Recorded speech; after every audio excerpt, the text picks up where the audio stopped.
अस्सलाम वालेकुम dear students, I hope कि लास्ट लेक्चर आप लोगों को बहुत अच्छे से समझ आया होगा। लास्ट में हम लोगों ने पढ़ा था डायरेक्ट एक्टिंग, जिसके अंदर हमने एग्जांपल पढ़ी थी एपिनेफ्रिन की। आज हम लोग पढ़ेंगे इनडायरेक्ट एक्टिंग, जिसके अंदर हम लोग एग्जांपल लेंगे एम्फेटामिन की। राइट, हम लोगों ने एपिनेफ्रिन के बारे में पढ़ा था जो कि कैटेकोलामीन थी, ठीक है। और आज हम लोग जिसको पढ़ेंगे एम्फेटामिन, वो हमारे पास नॉन कैटेकोलामीन है। थोड़ा सा हम लोग रिवाइज कर लें लास्ट लेक्चर को। आप लोग कहते हो कि आपके एड्रीनल ग्लैंड्स जो कि किडनी में मौजूद हैं, they are comprise of two parts, adrenal medulla और एड्रीनल कॉर्टेक्स। एड्रीनल मेड्यूला जो है वो प्रोड्यूस करते हैं एपिनेफ्रिन, नॉरएपिनेफ्रिन, जो कि आपके एड्रीनर्जिक सिस्टम के न्यूरोट्रांसमीटर्स हैं। और एड्रीनल कॉर्टेक्स जो है वो कॉर्टिकोस्टेरॉइड्स पैदा करता है। आप लोग कहते हो कैटेकोलामीन्स जो हैं उनके अंदर इंक्लूड होते हैं ना सिर्फ एपिनेफ्रिन, नॉरएपिनेफ्रिन, बल्कि इसके साथ डोपामीन और डोब्यूटामीन भी। कैटेकोलामीन्स के कंपैरिजन में अगर आप लोग नॉन कैटेकोलामीन्स को देखो तो आप लोग कहते हो कैटेकोलामीन्स में डाइहाइड्रोक्सीबेंजीन ग्रुप होता है, जबकि इसके अंदर ऐसा कोई ग्रुप नहीं होता। इसके अंदर इस ग्रुप के होने की वजह से आप लोग जीआईटी के यानी कि ओरली आप लोग नहीं दे सकते हो, क्योंकि जीआईटी के एंजाइम्स के साथ ये इंटरेक्ट करता है, ठीक है। जबकि इसके अंदर ऐसा कोई इंटरेक्शन नहीं होता इसका एंजाइम्स के साथ। इसके बाद आप लोग कहते हो एंजाइम के साथ इंटरेक्शन हो जाता है, जिसकी वजह से हम लोग इसको ओरली नहीं देते, हम दूसरे रूट इस्तेमाल करते हैं, जबकि इस ड्रग को हम लोग ओरली बासानी हम लोग दे सकते हैं। राइट, आज हम लोग स्टार्ट करने जा रहे हैं एम्फेटामीन्स को। अगर हम लोग एम्फेटामीन्स की बात करते हैं तो आप लोग कहते हो सिंपल, मतलब मैकेनिज्म ऑफ एक्शन की बात करें तो आप लोग कहते हो ये इनडायरेक्ट एक्टिंग है, आपके आपके सिंपैथेटिक सिस्टम को एक्टिवेट करना या फिर उसके एक्शन को एनहांस कर रही है, इनडायरेक्टली कर रही है। किस तरह से करती है कि इस स्टोरेज वेसिकल को फ्यूज कर देते हैं, फट जाती है और अंदर से सारे न्यूरोट्रांसमीटर्स बाहर आ जाते हैं। यहाँ पर साइनेप्टिक स्पेस के अंदर बहुत सारे न्यूरोट्रांसमीटर्स मौजूद हो जाते हैं, ठीक है, जिसकी वजह से आपका सिंपैथेटिक सिस्टम एनहांस हो जाता है, ठीक है। यानी कि अवेलेबिलिटी ऑफ न्यूरोट्रांसमीटर्स जो है वो बढ़ा देती है। राइट, एम्फेटामिन्स। राइट, इसके बाद अगर अब हम लोग इसको स्टेप वाइज देखें तो आप लोग इसको लिख सकते हो कुछ इस तरह से। आप लोग कहते हो कि इंट्रोडक्शन में लिख सकते हो कि it is an indirect acting है, ठीक है, एड्रीनर्जिक एगोनिस्ट है। इसके साथ सिंपैथोमाइमेटिक ड्रग है, यानी कि एक ऐसी ड्रग है जो कि सिंपैथेटिक सिस्टम को मिमिक कर रही है, उसकी कॉपी कर रही है, यानी कि उसके एक्शन को ही बढ़ा रही है।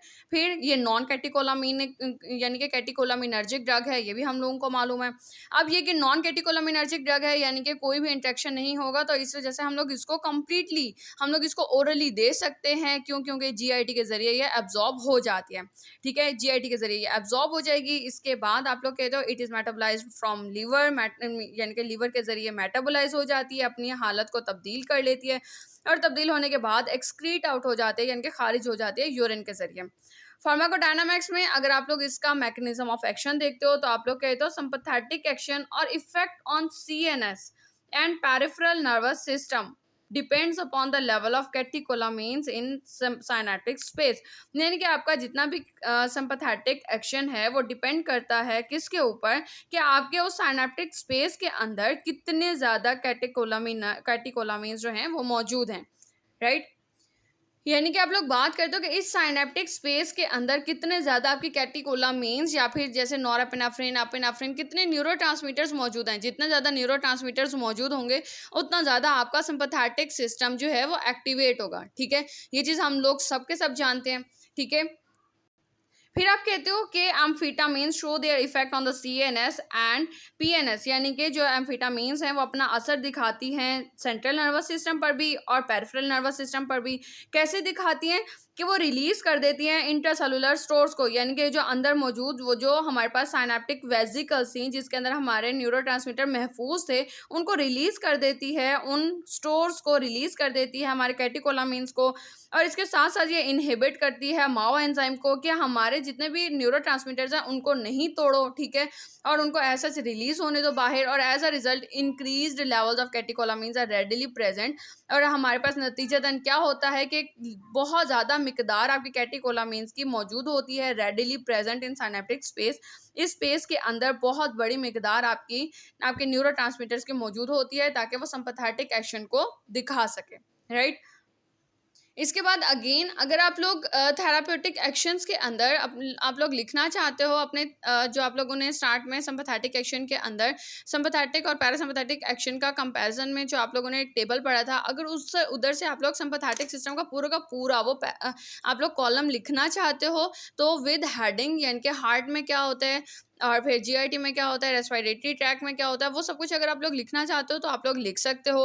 वो सारे के सारे आ जाते हैं थेराप्यूटिक एक्शंस में, ठीक है। थेराप्यूटिक यूजेस यानी कि हम लोग कहाँ कहाँ इस्तेमाल करते हैं, तो वो आप लोगों की कुछ आएंगी, मतलब कि कुछ ऐसी इस्तेमालात जहाँ पर आप लोग एम्फीटामिन का इस्तेमाल करते हो। कहा यह जाता है कि एम्फीटामिन जो है उनका उसका जो एक्शन है वो कोकेन जैसा है, यानी कि फिजियोलॉजिकली भी और साइकोलॉजिकली भी डिपेंडेंट हो जाता है इंसान, ठीक है। एंड डेवलपमेंट ऑफ टॉलरेंस, और इसके साथ साथ टॉलरेंस भी पैदा करता है, यानी कि उसको लेने से आपकी बॉडी के अंदर यानी कि जो है बर्दाश्त पैदा होने लग जाती है। आप लोग आहिस्ता आहिस्ता आपको खुराक जो है वो बढ़ानी पड़ती है, और इसके साथ साथ आपकी बॉडी भी, आपकी साइकी भी, यानी कि आपके जो आपकी साइकोलॉजिकली भी और फिजियोलॉजिकली भी, यानी कि बॉडी वाइज भी, फिजिक वाइज भी आप डिपेंडेंट हो जाते हो, यानी कि मुनहसर हो जाते हो अपनी अपनी ड्रग के ऊपर, ठीक है। इसके साथ आप लोग कहते हो एम्फीटामिन्स और इसके डेरिवेटिव्स जो हैं वो इस्तेमाल होते हैं किस लिए, to improve the mental attention या फिर पेशेंट अटेंशन। ये एक ऐसी बीमारी है जिसको नाम दे दो attention deficit hyper activity disorder. ये अमूमन बच्चों के अंदर होती है, और इस बीमारी में होता क्या है कि जैसे लाइक छोटे बच्चे जो होते हैं थोड़े ज़्यादा टाइम के लिए एक ही काम पर तवज्जो नहीं दे पाते, या फिर आप लोग कहते हो कि यानी कि लाइक किसी एक काम के ऊपर ज़्यादा देर तक तवज्जो ना दे पाना, उसको आप लोग कहते हो attention deficit hyper activity disorder. और ये वक्त के साथ साथ या फिर उम्र के साथ साथ ये बढ़ती चली जाती है, और इसके अलामात में यही चीज़ें आती हैं कि लाइक कोई भी इंसान या फिर जो पेशेंट है वो एक काम के ऊपर थोड़ी सी देर के लिए तो तवज्जो देता है, और उसके बाद फिर वो तवज्जो हटा देता है अपनी, राइट। और इसके साथ साथ इसके साथ साथ वो क्या करता है, उसकी मूवमेंट जो है वो बढ़ जाती है, यानी कि उसकी जो बॉडी एक्टिविटी है, यानी कि तेज़ी तेज़ी के साथ चलना, बिना बात के चलते रहना, हाथ हिलाना, हेड मूवमेंट होना, या फिर हैंड की मूवमेंट करना, या फिर लाइक अपनी वॉक करना स्टार्ट कर देना, या फिर रनिंग करना स्टार्ट कर देना, और वो भी बिना बात के, यानी कि किसी कोई भी काम नहीं हो, कोई गोल ना हो, और बिना गोल के वो काम करना स्टार्ट कर दें, राइट। ये इसके अलामात में आ जाता है। और फिर किसी भी एक काम के ऊपर ज़्यादा देर तक तवज्जो ना देना, ये इसके अलामात में आ जाता है। नेक्स्ट थिंग आप लोग कहते हो नार्कोलेप्सी के अंदर भी आप लोग एम्फीटामिन को इस्तेमाल करते हो, और इसके अंदर क्या आएगा कि amphetamine is usually used by patients of narcolepsy. Narcolepsy क्या है कि नींद का कम आना, ठीक है, ना आना या फिर नींद का कम आना, इसके अंदर भी एम्फीटामिन का इस्तेमाल किया जाता है। एडवर्स इफेक्ट्स ऑलमोस्ट इसके अंदर क्या कहते हो कि इंसोम्निया हो जाता है, यानी कि नींद ना आने की बीमारी हो जाती है, फिर इरिटेबिलिटी हो जाती है, यानी कि चिड़चिड़ापन पैदा होता है, और फिर वीकनेस हो जाती है, यानी कि कमजोरी, या फिर डिजीनेस, यानी कि चक्कर का आना, राइट। आज की ड्रग यहीं तक। आई होप कि आप लोगों को आज की ड्रग समझ में आई होगी। अगर आप लोगों को समझ में आई है तो काइंडली लाइक दिस वीडियो, और अगर आप लोगों को कोई भी क्वेश्चन हो तो आप लोग कमेंट सेक्शन में मुझसे क्वेश्चन कर सकते हैं। Thank you so much.